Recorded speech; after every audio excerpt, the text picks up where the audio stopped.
displasia o NIT. Lo que pasa es que cambió hace mucho tiempo y entonces se decidió que de displasia cayera a neoplasia intraepiteelial cervical, grado 1, grado 2 y grado 3. A mí me interesa que ustedes vean como ginecobstetra que esto es un cuello uterino. Mientras lo vean así, piense que es una superficie rosada, brillante, húmeda y sin ninguna apariencia en la superficie del cuello de que algo llame la atención. Y un orificio que se ve prácticamente sin ningún problema. Aquí tenemos otro cambio, que es lo que ayer mencionaba el profesor Cristian Francisco, el estropio. El estropio no es más que la salida del epitelio endocervical a proyectarse hacia el exocervio. Todo eso que se ve ahí, todo eso es endocervio. Fíjense una cosa, que macroscópicamente es diferente esto hacia afuera. Esto se ve como si fuera algo medio como... No. Lo que pasa es que el epitelio endocervical es un epitelio cilíndrico simple, mucosecretorio, que ahorita veremos cómo se dispone la célula y por qué ese ectropion se ve como si fuera una úlcera.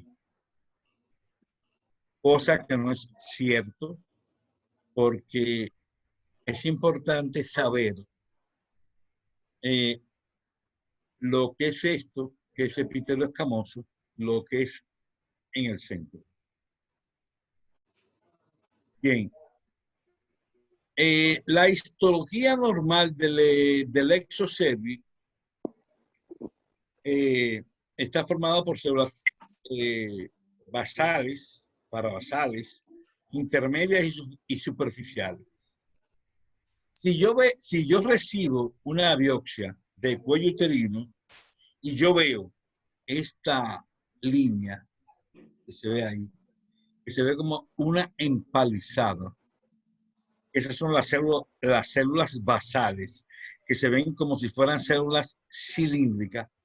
Para mí, significa que ese es un epitelio que no tiene ningún cambio desde el punto de vista de lesiones premalignas. Por lo tanto, ahí lo que hay es una cervicitis crónica. ¿Por qué? Es importante saber que las células del cuello uterino maduran desde la capa basal hacia arriba. Esas células que se ven en empalizada, en un momento serán células superficiales. Y es el orden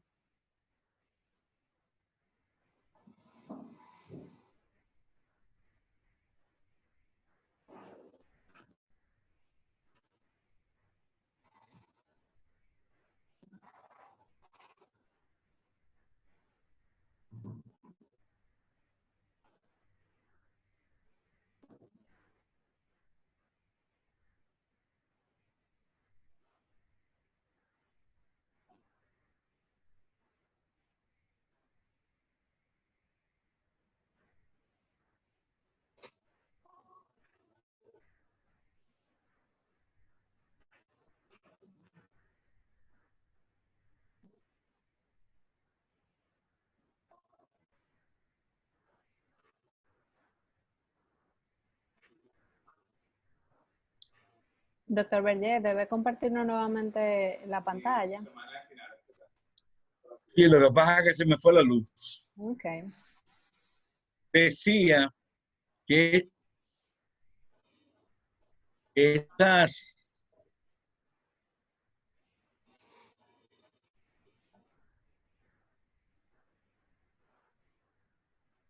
Estas células, o sea, este epitelio es el epitelio escamoso del cuello. Pero para que ustedes puedan entender cómo uno hace el diagnóstico de los diferentes cambios de lesión premaligna o ni 1, ni 2, ni 3, todo depende de cómo esté conformado ese epitelio escamoso. Si yo veo en mi epitelio escamoso, en la capa basal, está esas células en empalizada, yo puedo estar totalmente seguro y sin miedo que no hay displasia. Ahí se ve abajo, en el estroma, muchas células inflamatorias, por lo tanto es una cervicitis crónica. No hay displasia. Este es un acercamiento mayor para que vean que se mantiene la capa de células basales en el empalizamiento, por lo tanto no hay displasia. Bien, aquí esto es un corte de un cuello uterino transversal. Debe suponerse que todo esto que está aquí afuera es exocélico y eso que se ve para adentro, que se ve como mucinoso, como gelatinoso, corresponde al endocelio. Y eso es importante. Es importante. Fíjense que se ve como algo con edema, gelatinoso, pero es la condición normal.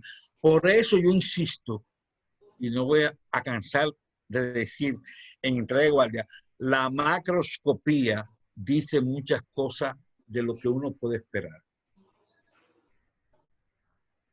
Y la representación de eso que se ve ahí, esto,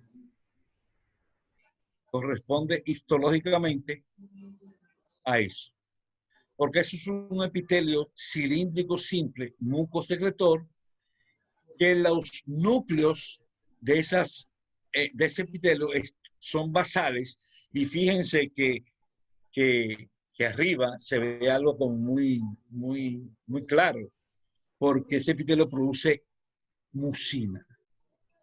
Por lo tanto, macroscópicamente, cuando uno corta un cuello, si el cuello está normal, se ve dentro del endocervix algo mucinoso porque esas células producen mucina.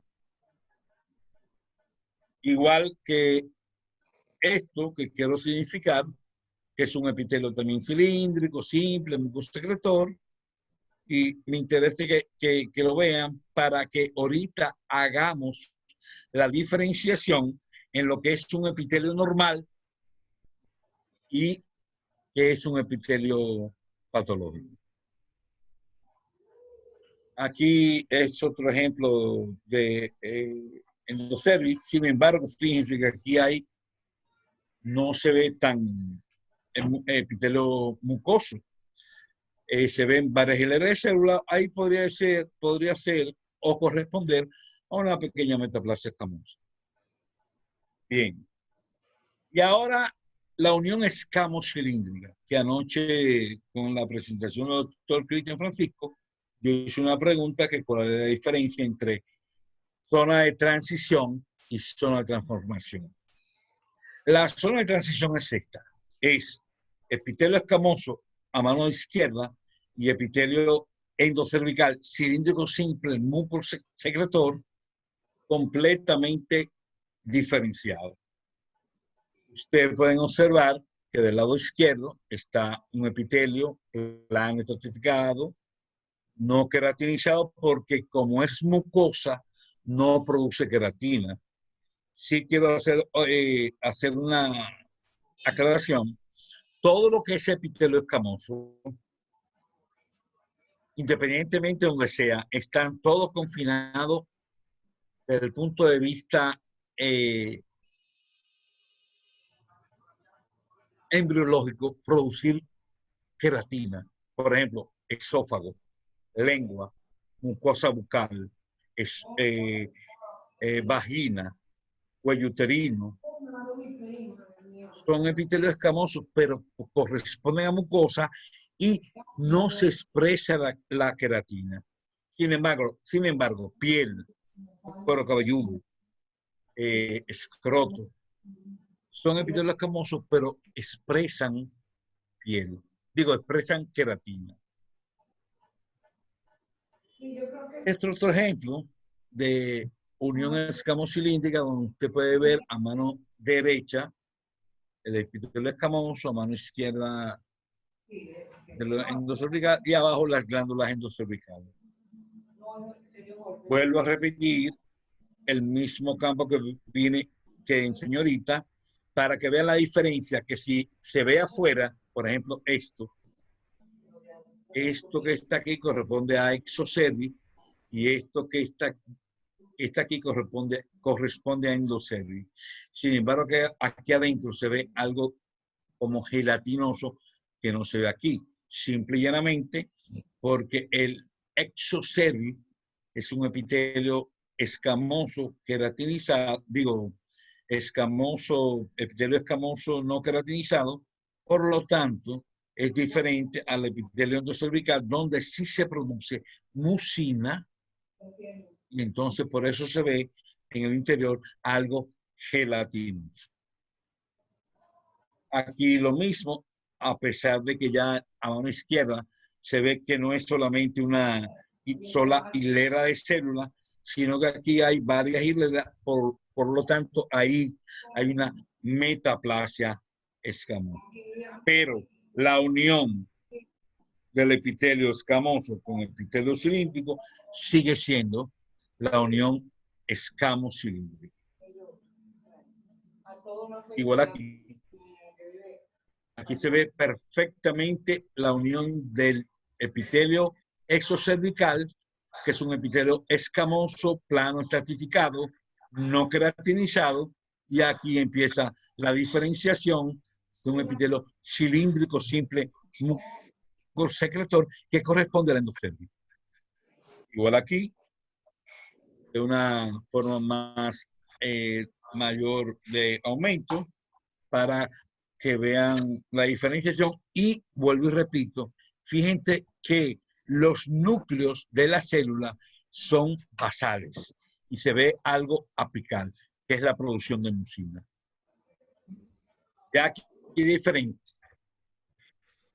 Aquí se ve, eso es una metaplasia escamosa. O sea, ahí se ve epitelio endocervical con varias hileras y capas de células. Vamos a ponerlo al revés. Esto es lo normal. Epitelio cilíndrico simple, mucosecretor. Una sola hilera de células. Aquí hay varias. Por lo tanto, eso corresponde a una metaplasia. Y aquí quiero significar y ver que a mano izquierda, fíjense que hay muchas capas de células, de capas celulares, donde si bien es cierto que aquí hay una sola, eso es endocervi. A mano izquierda, ese epitelio cambió y está formando muchas capas celulares, por lo tanto, corresponde a una metaplasia. Y voy a hacer un paréntesis aquí. No importa, la metaplasia sigue siendo un cambio eminentemente fisiológico, adaptación celular, lo que usted quiera, pero es un cambio benigno. Voy a hacer la comparación. Fíjense esto que está aquí y fíjense esto que está aquí. Eso se llama, como decía anoche el doctor Quinter Francisco, metaplasia madura. Y aquí hay una metaplasia madura. Yo prefiero que llamemos metaplasia solamente. ¿Por qué? Porque dependiendo de la diferenciación, si la metaplasia nace del epitelio cilíndrico simple, mucosecretor del endocervi, y todavía hay diferenciación hacia epitelio endocervical, es una metaplasia escamosa. Es una metaplasia escamosa inmadura. Por lo tanto, la posibilidad de que produzca displasia es todavía no se da. Ahora, la metaplasia madura es cuando, cuando tú ves un cambio que nace del epitelio escamoso y ya no hay diferenciación hacia el epitelio endocervical. Por lo tanto, la metaplasia escamosa madura es la que va a producir generalmente el cambio hacia una displasia. Pero bueno, ¿qué me interesa a mí? Nada, como entendemos que la metaplasia es un cambio fisiológico, adaptación celular, no hay que llamarle ni concepción, ni madura, ni inmadura. Ahora, hay que saber si, porque ya no se reporta como metaplasia madura, metaplasia inmadura. No, es simple y llanamente metaplasia. Ahora, yo como patólogo, si yo veo una metaplasia que va camino hacia diferenciación escamosa, yo puedo pensar que está más cerca de producir cambios de displasia que en el momento que yo veo metaplasia, cuando todavía hay diferenciación del epitelio endocervical. Y aquí quiero significar lo siguiente. Mira qué lindo. Epitelio escamoso arriba y mira el epitelio endocervical abajo. Yo pregunto y me digo, ¿es una metaplasia escamosa, madura o inmadura? No es una metaplasia. Arriba hay epitelio escamoso y abajo hay epitelio endocervical. Nació de ese epitelio. Por lo tanto, o sea, creo que no hay que llamarla epitelio, digo, metaplasia escamosa, madura o inmadura. Simple y llanamente una metaplasia. Y recuerden, cuando haya metaplasia, lo único que hay que hacer es tratarla, porque la metaplasia es un cambio eminentemente fisiológico y de adaptación celular. Por tanto, si a ustedes reportan una metaplasia, citológicamente, usted no tiene por qué hacer una colposcopía, porque la metaplasia escamosa no es indicación de colposcopía. Es un cambio eminentemente fisiológico y de adaptación celular. Volvemos al epitelio escamoso del ser normal. Recuerden que hay capa basal, parabasal, intermedia y superficial. ¿Cómo nosotros hacemos el diagnóstico de los diferentes cambios de NIC o displasia? Todo va a depender de, todos sabemos que hay cambio de pleomorfismo nuclear, hipercromatismo nuclear, mitosis atípica, y dependiendo de qué grosor del epitelio afecte, entonces la clasificamos como NIC1, NIC2 o NIC3. Por ejemplo, esa es otra diapositiva de mayor acercación para que vean que todavía se mantiene la capa de células basales en empalizada. Si yo veo eso, histológicamente no hay displasia. Puede que tengan HPV, pero bueno, no. Si tiene HPV ya se considera que es una displasia leve, pero si no hay nada, es una cervicitis crónica. Entonces, fíjate la diferencia. Miren eso y miren esto. Ahí se ve que hay una pérdida de la maduración celular porque el epitelio del exocervix madura desde la capa superficial, perdón, desde la capa profunda a la capa superficial. Y fíjate que aquí se ve una alteración en el tercio inferior del epitelio. Ya no se ve esto, perdón, ya no se ve eso. Ya la capa de células empalizadas, yo dejé de verla, ya no está ahí. Ya yo no la veo, sin embargo veo esto. Por lo tanto, la capa de células basales que debe ver como células empalizadas se borró. ¿Y qué afecta? El tercio inferior del epitelio. Por lo tanto, yo puedo colegir que eso corresponde a un NIC1 o una displasia severa. Igual aquí, Fíjate que aquí se ven núcleos de diferentes formas, de diferentes tamaños, pleomórficos, hipercromáticos. Hay células que se ven, por ejemplo, estas se ven alargadas, estas se ven redondas, otras se ven poliédricas, pero afecta el tercio inferior del epitelio. Sigue siendo un NIT1. Cuidado, que esto que está aquí, cualquiera podría pensar que es una, infección por el virus del papiloma humano. No.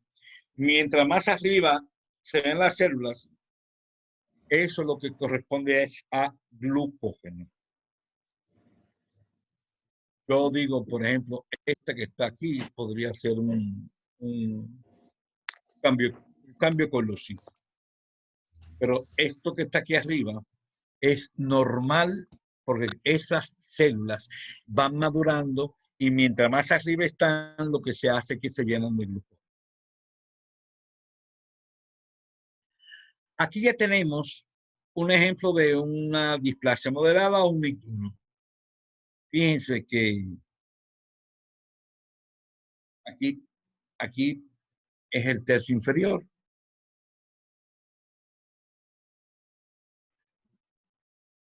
Aquí ya está la mitad del epitelio. Vieron ahí que nítidamente se ve. Fíjense que ya la capa de células basales, que debía verse como empalizada, bueno, podríamos decir, bueno, ahí se ve algo empalizado, pero ya perdió la maduración normal, porque las células, recuerden que el epitelio escamoso del cuello uterino tiene 4 capas, basal, parabasal, intermedia y superficial. Y ellas maduran en la medida que van subiendo de la capa basal hasta la capa superficial. Cuando hay una alteración de ese organigrama, de esa forma de maduración, entonces empiezan los cambios de displasia. Aquí tenemos un ejemplo de una displasia moderada o un NIT1. Y digo displasia moderada displasia moderada y NIT2, porque recuérdense que la clasificación al principio fue displasia moderada, displasia, después el NIT, y hay una diferenciación entre lo que es lesión intraepitelial escamosa. Ojalá el doctor Vargas esté por ahí para que él me ayude, porque si bien es cierto que hay reproducibilidad en lo que es un NIT y una lesión intraepitelial escamosa de bajo y alto grado, esa terminología es eminentemente citológica. O sea, si yo digo que hay una lesión intraepitelial escamosa de bajo grado, ese debe ser un reporte citológico. Y el reporte histopatológico que debe de corroborar esa lesión intraepitelial escamosa de bajo grado es citológico. Porque así lo determinó no Pedro Ollé, sino el sistema Bethesda, que quiero decir que en el 1991, como había un problema tan grande con el problema del cáncer de cuello uterino, se hizo eso para que haya reproducibilidad y que si estamos en Santo Domingo y si estamos en Groenlandia y si yo recibo una biopsia en Groenlandia, habláramos el mismo idioma. Incluso antes se decía displasia, no, están categorizadas las lesiones las lesiones, o sea, el NIT1, el NIT2 y NIT3 están categorizadas y ya a nivel mundial se sabe a qué corresponde cada una de ellas. Por eso se hizo el sistema Bethesda, para que haya una buena reproducibilidad. Bueno, aquí estoy presentando un NIT3. Y quiero hacerles la verdad que el NIT3 corresponde a un carcinoma in situ y una displasia severa. Me interesa que sepan que si ven la parte más superior del epitelio, o sea, todas las células están alteradas. Muchas de esas células que se ven con halo claro corresponden a infección por el virus del papiloma humano. Sin embargo, en la superficie del epitelio se ven células planas, lo que corresponde a una displasia severa. Y ese es el único parámetro que el patólogo tiene para hacer la diferencia entre una displasia severa y un carcinoma in situ. En la displasia severa usted va a ver que todo el grosor del epitelio está alterado. Sin embargo, en la superficie del epitelio se ven células planas, planitas, como si fuera un mesotelio, lo que te indica que es una displasia severa. Ahora bien, fíjate aquí, sigue siendo un NIC3, a diferencia que la célula plana ya no se ve. Fíjate los núcleos que se ven ahí.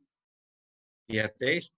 Y entonces ahí cambia y tiene que hacer la diferenciación entre una displasia severa y un carcinoma in situ. ¿Por qué la clasificaron como lesión de bajo grado y lesión de alto grado? Porque se supone que la lesión de bajo grado no debe evolucionar hacia una lesión maligna y muchas de ellas regresan, aunque hay algún porcentaje que sí puede pasar a otro grado. Pero NIC2, NIC3, carcinoma in situ, debe ser el mismo tratamiento. Sin embargo, histopatológicamente hay que hacer la diferenciación entre NIC2 y NIC3. El NIC2 afecta solamente el tercio medio. El NIC3 afecta todo el grosor, pero si tú tienes diferenciación arriba de células planas, es una displasia severa. Si se perdió la diferenciación superficial, es un carcinoma in situ. Tratamiento, el mismo. Y aquí te quiero también mostrar otro ejemplo. Fíjense el gran grosor del epitelio y fíjate que arriba, en la parte superficial, no se ven células planas. Voy a regresar hacia atrás para la displasia severa. Verlo ahí. Qué pena que no se ve bien, pero arriba lo que es células planas. Afecta todo el grosor del epitelio. Por supuesto, la capa de célula basal está totalmente íntegra. Por lo tanto, ese es el único parámetro que nosotros tenemos para hacer la diferenciación entre una displasia severa y un carcinoma in situ. Aquí podemos ver que está también afectado todo el grosor del epitelio. Sin embargo, fíjense que bien se demarca la capa de células, la capa de célula, la capa basal, y por lo tanto no hay infiltración de esa célula hacia el tejido fibroconectivo que está por debajo de el epitelio. Una cosa que debo decir es, mientras haya un carcinoma in situ, la probabilidad de que haya una buena sobrevida es excelente. ¿Por qué? Porque los epitelios no tienen vasos sanguíneos.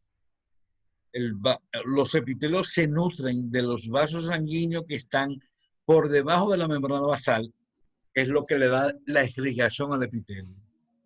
Ahora, cuando usted tiene un carcinoma invasivo, como esto que estoy presentando, fíjate que ya no hay solamente grosor del epitelio, hay estroma de tejido conectivo y hay una masa de células y de tejido epitelial que está invadiendo el tejido conectivo.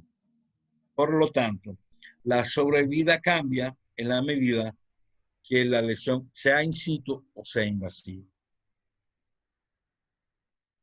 Un mayor acercamiento, para que vean cómo está el estroma del tejido conectivo ya siendo invadido por masas, trabéculas, acúmulos de células epiteliales escamosas dentro del estroma de tejido conectivo. Y ya fue más allá de la membrana basal del tejido conectivo. Ahora vamos a hablar de vagina. Y solamente quiero que vean esto. El doctor Cristian Francisco ayer habló, y él tiene razón. El cuello uterino y la porción superior de la vagina tienen el mismo origen embriológico. Por lo tanto, si usted tiene una paciente que tiene un carcinoma de cuello uterino, lo ideal es que usted se lleve el tercio superior de la vagina, porque nacen del mismo sitio embriológico. Y no solamente eso, no podemos llamar, si hay un cáncer de cuello que invada vagina, tercio superior, metástasis. No, porque eso es por continuidad. La metástasis se define como cuando usted tiene un cáncer primario en un sitio y a través de vaso linfático, vaso sanguíneo o a través de cavidad corporal se disemina y va a un sitio lejano. Pero el cuello uterino y la vagina, sobre todo el tercio superior, tienen un acercamiento que no se puede hablar de metástasis, sino de infiltración por continuidad. De todas formas,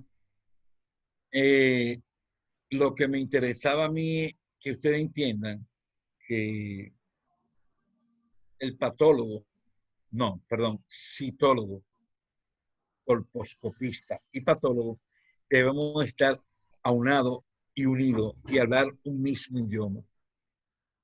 Si el citólogo ve un NIT1 en colposcopía debe de verse una lesión que corresponda a un NIT1 citológicamente. Pero a veces no es así. Y el estándar de oro es la biopsia, sin menospreciar el estudio citológico. El estudio citológico, el pesquisaje, nunca diagnóstico. No se puede hacer un tratamiento quirúrgico simple y llanamente por un estudio citológico. El estudio citológico debe confirmarse a través de la biopsia. En ocasiones hay buenas correlaciones, en otras ocasiones no.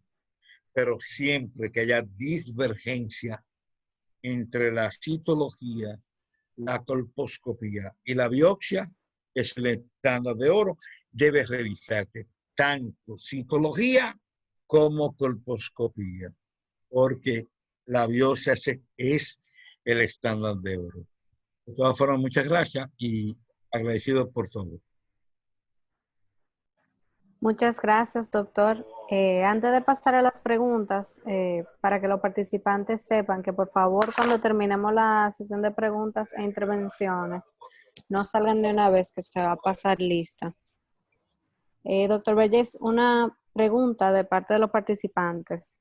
Sí, ¿cómo no? Dicen, si no se reporta metaplasia escamosa madura e inmadura, si el patólogo observa que esta metaplasia puede pasar a displasia, que en el momento aún no lo es, ¿cómo lo reportaría en el reporte del Papa Nicolau para que el ginecólogo esté alerta, ya que solo se interpreta la metaplasia escamosa, o sea, se interpreta que es benigna? ¿Cómo el ginecólogo puede diferenciar si debe poner más observación a la paciente? No. Oye, ¿qué es lo que pasa?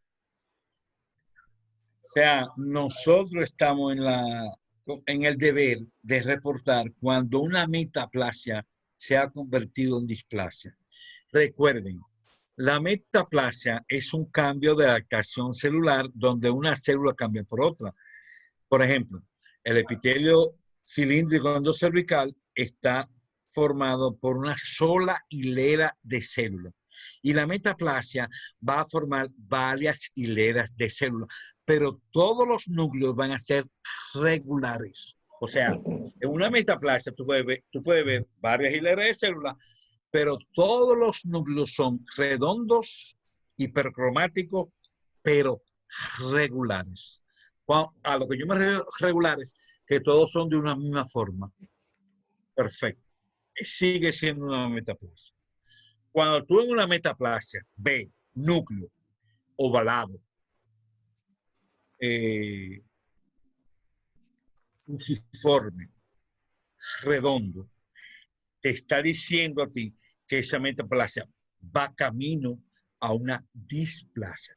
No es el ginecosteta que tiene que interpretar, o sea, el ginecosteta debe interpretar lo que yo le reporto, pero no lo que él ve, porque colposcópicamente no puede decirse, porque no se están viendo núcleos.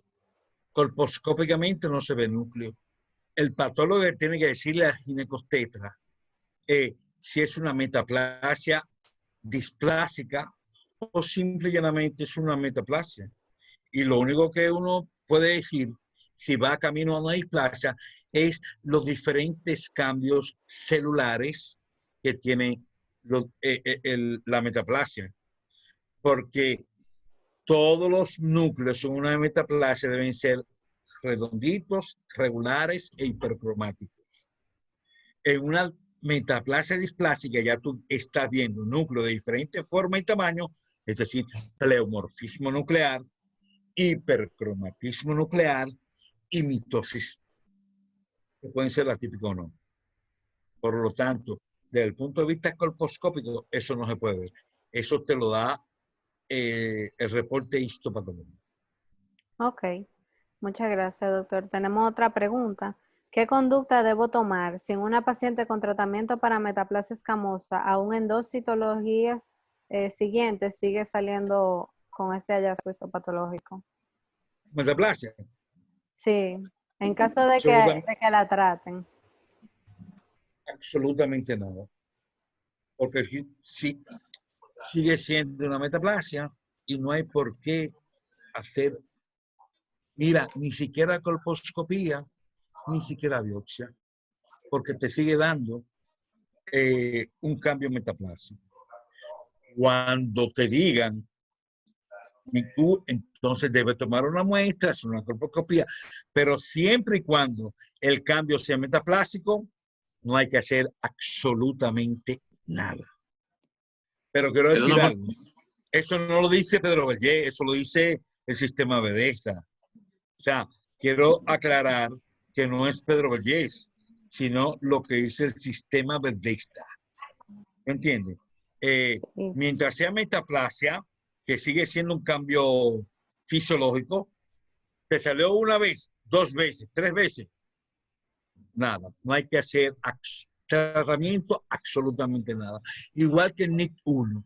Si tú tienes una paciente que tiene una displasia, perdón, una metaplasia displásica, cambió a un NIT1, yo pregunto, ¿hay que hacerle un cono? No, pero no lo dice Pedro Vallés, es el sistema de esta. El NIT1 es solamente seguimiento con Papa Nicolau. 1 cada 3 meses por 1 año. Si no cambió, absolutamente hay nada que hacer. Seguir la paciente. Perfecto. Aló, ¿puedo hacer una pregunta, por favor? Claro. Claro, doctor, adelante. Buenas tardes, Pedro. Qué bueno oírte. Es bueno lo que el doctor Pedro Vergés ha dicho, en la cual que debe haber una correlación entre el que toma la muestra de citología, el que hace la colposcopía y el que lee la biopsia. Y sobre todo, algo importante, el aspecto citológico se pesquisa. Es lo que el esquema que hemos presentado en algunas oportunidades que dice, me parece que hay. ¿Qué hay? Entonces el colposcopista no ve epitelio, lo que ve es, no ve células, lo que ve epitelio. Epitelio que por la característica morfológica, él puede llegar a pensar que estamos frente a un ni 1, ni 2 o ni 3. No lesiones de alto ni de bajo grado, porque él no está viendo células, él está viendo tejido, epitelio. Un epitelio que se transforma de acuerdo a las modificaciones de las sustancias que tú pongas. Y es el patólogo quien le confirma a usted que hay un ni 1, ni 2 o ni 3. No, el patólogo no va a reportar lesión de alto ni de bajo grado porque es un estudio citológico y el doctor Pedro Berger lo ha recalcado bien y nosotros hablamos y lo recalcamos bien para que los médicos no se confundan en la terminología y los pacientes no reciban tratamientos agresivos por unos simples procedimientos de pesquisa. Muchas gracias, doctor Por Francisco. favor, doctora, un comentario, por favor. Sí, doctor. Fíjense, la citología es una interpretación, no un diagnóstico citológico. Y voy más lejos. Bethesda 2001-2014 considera a la metaplasia escamosa como negativo para lesión intraepitelial escamosa o malignidad. Por tanto, y es opcional su reporte citológico. Al ginecólogo que yo les reporte y está actualizado en esta nomenclatura de Bethesda, si le reportan negativo para lesión intraepitelial escamosa o malignidad, independientemente que le reporten metaplasia, atrofia, efecto DIU, efecto radioterapia, cambio reactivo asociado a inflamación, no hay que hacerle nada. O sea, la metaplasia escamosa, citológicamente hablando, es nada. O sea, trato de que no se preocupen de la metaplasia, que si repite la metaplasia, son cambios adaptativos de un epitelio adulto hacia otro epitelio adulto. Mi recomendación, vigilancia, seguimiento de esa metaplasia. Gracias. Y déjame decir algo para corroborar con lo que dice el doctor Vargas. Citológicamente, el ginecólogo que tome una muestra y no haya células endocervicales y células metaplásicas, Bethesda dice que es inadecuado. ¿Por qué? Porque se entiende que ayer, qué bueno que Cristian Francisco está ahí, que ayer hablamos de zona de transición y de transición y transformación. Porque la zona de transformación es la que te va a dar a ti los cambios de displasia. Si usted no tiene células endocervicales y no tiene célula metaplásica, entonces usted va a tener falso negativo. Simple y llanamente. Y Cuchi tiene la razón. Por lo tanto, la metaplasia es simple y llanamente un cambio que no hay problema. Hay que tratarlo, Al y doctor darle seguimiento. Okay. Doctora Marrero. Sí, doctora. Buenas noches, salud. Doctor Vergés, he visto casos de, bueno, saludo a todos, ¿cómo están? Hola, hola. Salud. De carcinoma uterino que se toma un Papa Nicolau y no me reporta nada. ¿A qué se debe eso? Si podría explicarme. Simple y llanamente dependiendo de la habilidad que tú tengas de tomar tu muestra. Porque si tú tomas una muestra y tú piensas que tiene una lesión, tú eres que toma la muestra. Yo no puedo interpretar otra cosa que lo que yo veo. ¿Me entiendes? O sea, por ejemplo, te lo voy a poner más sencillo. Tú tienes una masa de 12 centímetros y tú me mandas una muestra de 0.3 centímetros. Y yo te pregunto, ¿tú crees que la muestra que tú tomaste es representativa? Pero lo que no. Entonces, lo que pasa es que muchas veces ustedes ven las lesiones macroscópicamente, ustedes la ven. Perfecto. Y yo no dudo de eso. Y ustedes la ven. Y es así. Pero bueno, mándame una muestra que sea representativa para yo corroborar contigo que lo que tú estás viendo es la lesión. Pero a veces lo que llegue es moco, inflamación, y yo, ¿qué tengo que hacer? Darte eso. Entonces, ahí viene la disyuntiva en el sentido de que, bueno, pero ven acá, pero yo estoy viendo esta masa, tengo esto, pero el patólogo me reporta esto. Bueno, pero yo tengo que reportar lo que yo veo. ¿Tú me entiendes? Gracias. Creo que el doctor Cedeño quiere intervenir. Ok, sí. Buenas tardes. Que pegues un poquito el micrófono, por favor, doctor. Se oye muy alto. Ajá, ahí se oye mejor. Sí, buenas tardes a todos. Aunque yo no...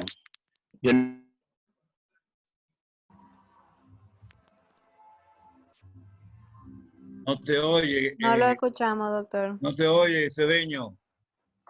El micrófono, doctor Cedeño, no se escucha. Cedeño. Doctor Cedeño, no lo escuchamos. Me llamaron. En lo que podemos contactar de nuevo con el doctor Cedeño, doctor Vergés, hay una pregunta de parte de uno de los participantes Sí, que dice, ¿cómo clasificaríamos citológicamente la metaplasia? Citológicamente, Sí. una lesión benigna. Totalmente benigna. Oye, es que el epitelio, óyeme, el epitelio que yo, por ejemplo, yo lo voy a dar para atrás.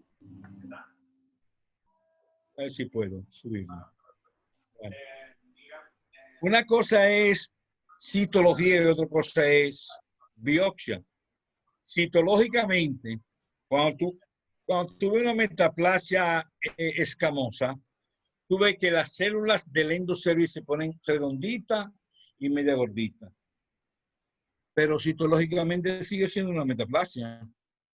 Nosotros visualizamos mejor la metaplasia porque tenemos la diferencia entre el epitelio endocervical normal, que es simple y llanamente un epitelio cilíndrico simple, y vemos al lado un epitelio cilíndrico simple, pero ya con varias hileras de células.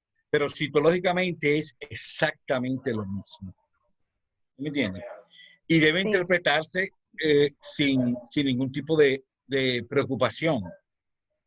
Si citológicamente tuve metaplasia, perfecto. Porque citológicamente, por ejemplo, el NIC1 citológicamente, tú lo ves al revés de histopatológicamente. Tú lo ves para arriba, pero histopatológicamente tú lo ves en el tercio inferior. Porque esas células se descaman. Lo normal es que las células basales vayan subiendo y madurando y se descamen cuando están allá arriba. Si tú tienes una displasia leve, esas células van subiendo y cuando se descaman, tú encuentras células basales.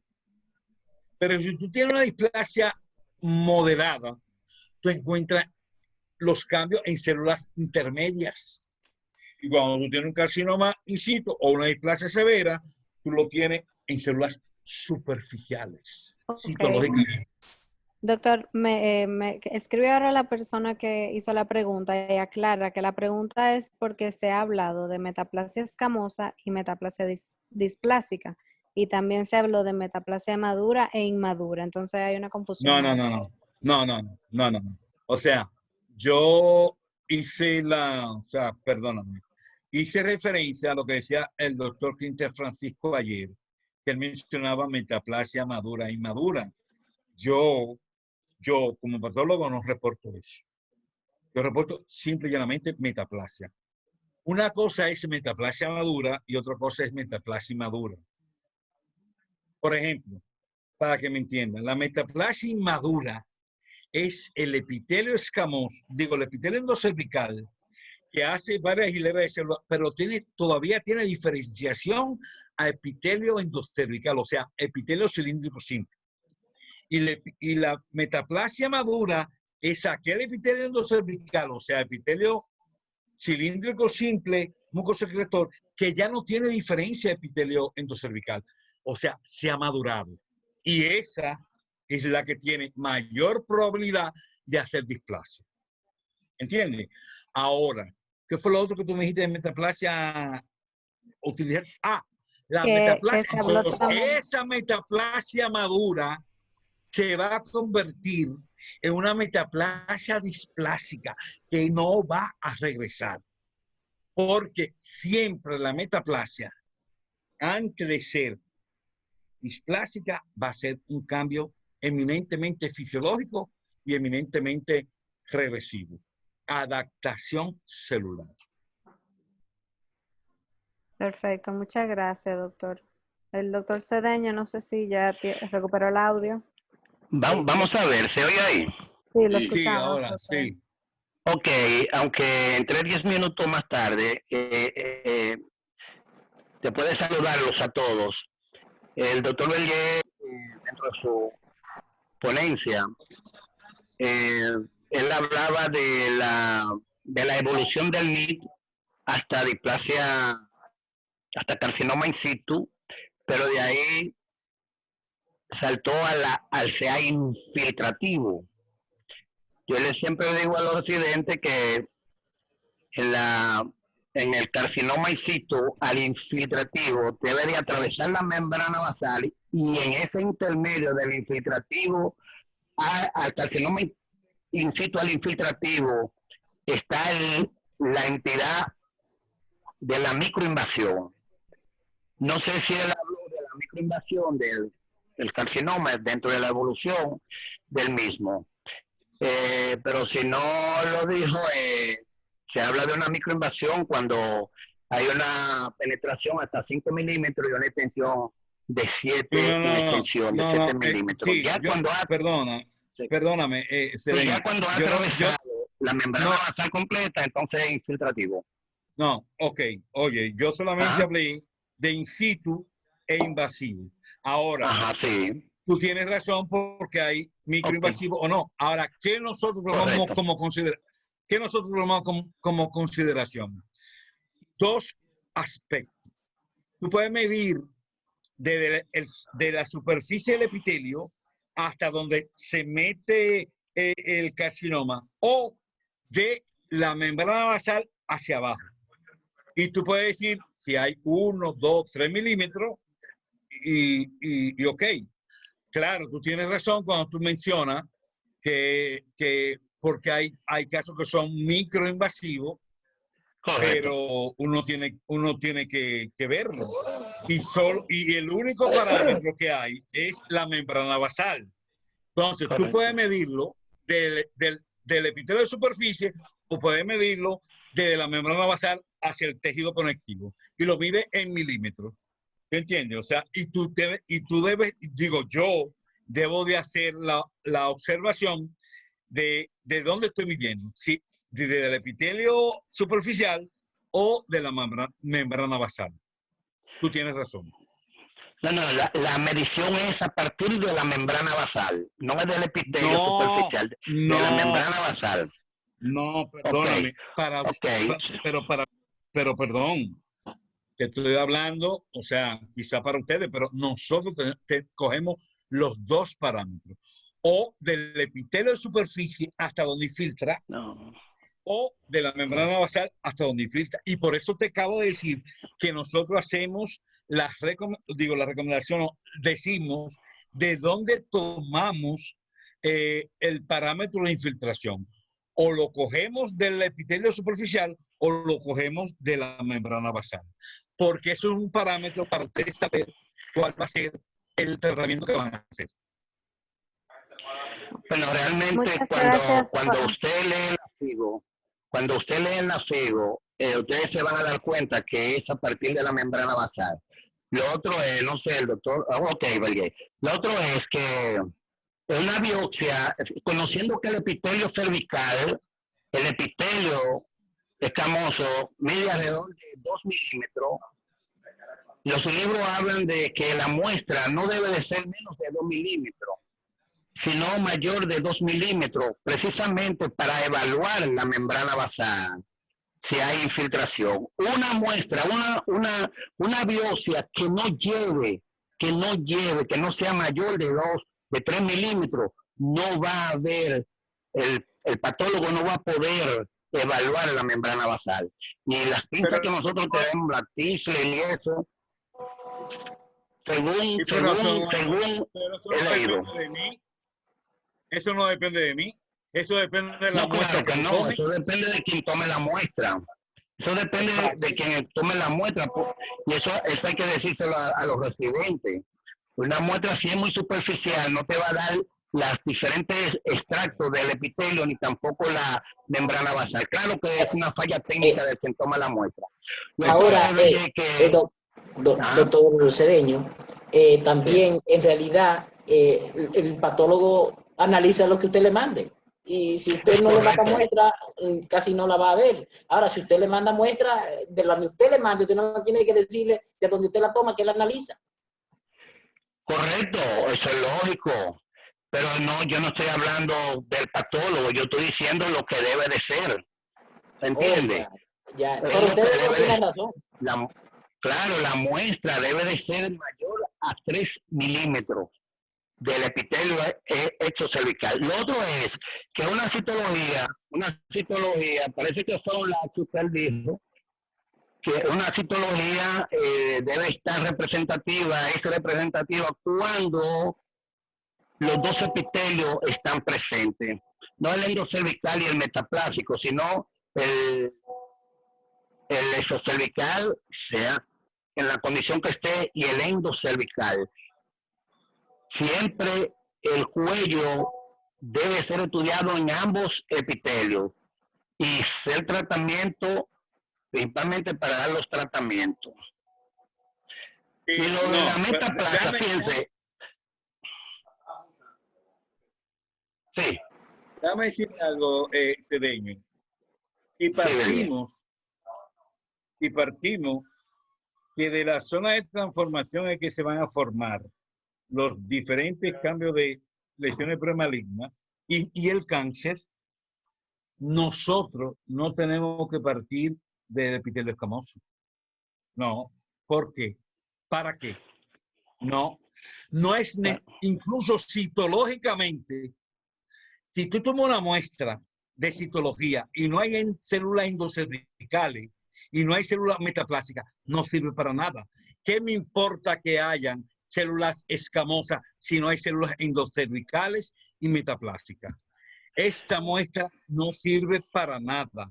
Tiene que necesariamente tener células endocervicales o células metaplásicas, porque el cáncer de cuello uterino no nace simple y llanamente de la célula escamosa, nace de la zona de transformación, nace de la célula donde se produce la metaplasia. Por eso que antes se tomaba muestras de fondo de saco y daba falso negativo. Fíjate, mira, no quiero que establezcamos una discusión en relación a la zona de transformación y a lo que es la metaplasia. Porque la metaplasia, tengo entendido y lo he leído, que lo primero que usted tiene que tener es una ectopia para ver una zona de transformación. Esa ectopia es lo que se va a convertir al final en la zona de transformación. Porque en la ectopia... Estoy de acuerdo contigo. Perdón. Sí, la ectopia desplaza el borde escamosilíndrico primario hacia el exocervix. Entonces, este epitelio cilíndrico expuesto a la vagina es lo que sufre la transformación. Y la transformación es un proceso que comienza con las metaplasias de células basales del borde escamosilíndrico primario hacia toda la ectopia. Por eso ustedes ven que esa transición, que en ocasiones uno habla de una reepidermización de esa ectopia, nosotros vamos a encontrar colposcópicamente las lengüetas de metaplasia, área de metaplasia con epitelio blanco, fino. Según va cubriendo, vienen los islotes de colposcopia, vienen las aberturas glandulares y ya esa zona de transformación se confina al final cuando aparecen los quistes de Nabot. Entonces, si no, sabemos lo que son los quistes de Nabot. Entonces, ya cuando se ha cubierto, se ha producido, se ha terminado la zona de transformación, que muchos le han llamado el tercer epitelio. El tercer epitelio, o sea, ese epitelio transformado, que ahí es donde realmente, bien dicho, donde se asientan la mayor parte de los cánceres del exocervix. Entonces, fíjate que cuando ya tenemos la zona de transformación, nosotros tenemos un epitelio, una línea escamocilíndrica primaria que se pierde, y la nueva unión escamocilíndrica hacia el endocervix. Mire, compañero, vamos a hacer lo siguiente. No vamos a entrar en discusión, sino solamente en una serie de informaciones para que entonces no se vea que se está digregando. Así es que la intervención de Cedeño, excelente. La intervención del conferencista, que es Pedro Vergés. Y entonces nosotros solamente cuando intervenimos debemos hacerlo de manera solamente informativa para que vean. Yo voy a tomar la palabra y voy a hablar del microinvasor, una aportación nada más, no a discutir. En 1947, un trabajo hecho por Grigg usó el término de microinvasor y comenzó entonces a ver hasta dónde era posibilidad de aplicar tratamiento. En 1994, la FIGO ya entonces toma como si de microinvasor y habla de dos parámetros. Un parámetro de profundidad de 3 a 5 milímetros de profundidad, claro, y de 5 a 7 de extensión. Eso es en la membrana basal y el contenido, a partir del tejido conectivo. Entonces eso se usamos nosotros para poder hacer tratamiento quirúrgico a la paciente, porque no es lo mismo un microinvasor, inclusive un microinvasor de 3 milímetros de profundidad y uno de 5 no es lo mismo. Y solamente podemos diferenciar cuando hacemos muestra de los ganglios o de los parámetros, cuando hacemos la histerectomía, para poder definir verdaderamente si estamos en un microinvasor o no. Porque una biopsia que se tome, que no se toma por biopsia con pinza de Schiller, sino que se toma por medio de un cono, porque por Schiller no es la profundidad necesaria. Entonces tiene usted que hacer un cono quirúrgico para entonces de esa manera poder hacer eso. Así es que solamente no es para aportar, no para discutir, porque no es bueno estar discutiendo, cada uno tiene... Perdón, Cristian. Yo no creo que estamos discutiendo, es simple y llanamente poniendo... no, Pedro, Pedro, espérate, tú eres el conferencista y tú, óyeme, uno nada más aporta. Tú eres el dueño del escenario en el día de hoy y a ti hay que darte la oportunidad como tal.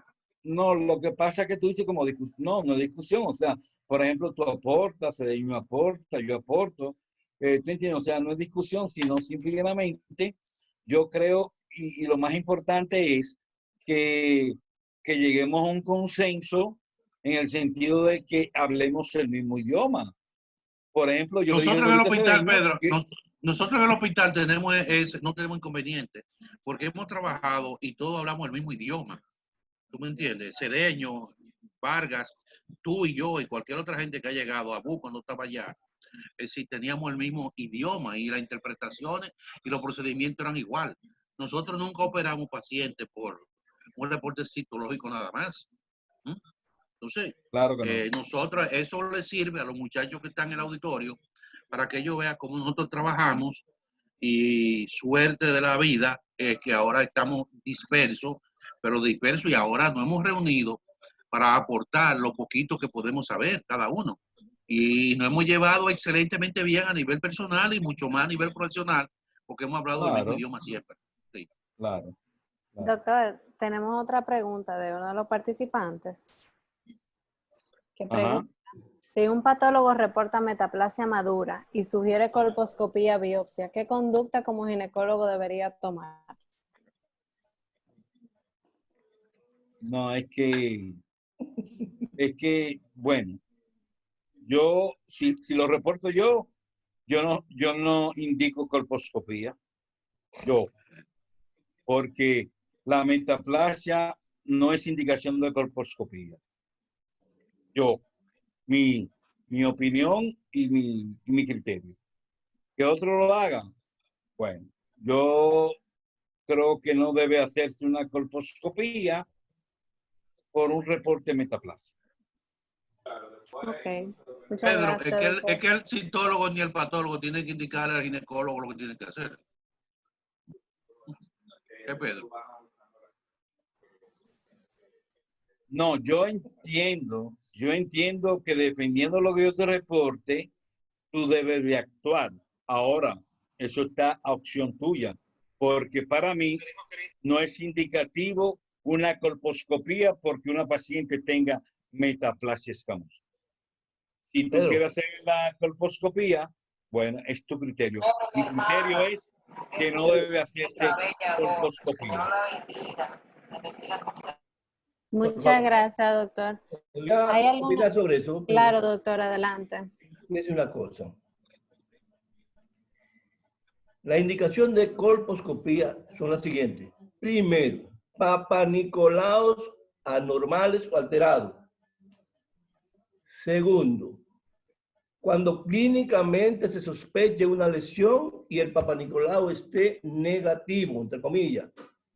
Y tercero, cuando hay papanicolaos inflamatorios a repetición. La metaplasia escamosa, ningún seguro te lo va a pagar. Tú le mandas un seguro a decirle, quiero hacer una colposcopía, biopsia por una metaplasia escamosa y se van a reír de ti. Eso considero. Primero, Gracias, doctor. papanicolao alterado, clínicamente sospechoso, y papanicolao inflamatorio a repetición. ¿Alguna otra intervención? Bueno, si no hay más intervenciones ni más preguntas, la clase de hoy queda como terminada. Le vamos Doctora, a el doctor Castillo que diga la próxima clase, la próxima intervención, yo cuál es el lo voy a tema y decir. cuál es... Ah, está bien, sí, muchas gracias, sí.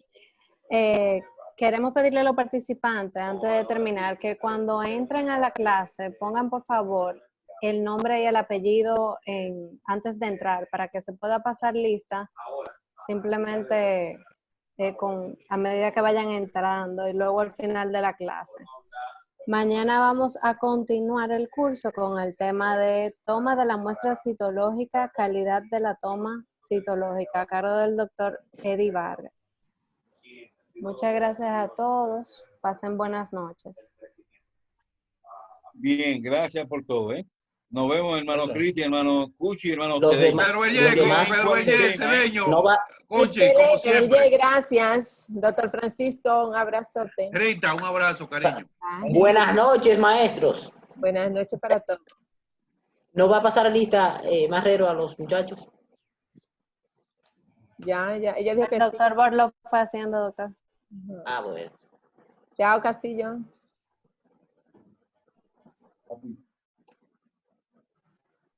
Ay, cuánta confusión tienen estos muchachos.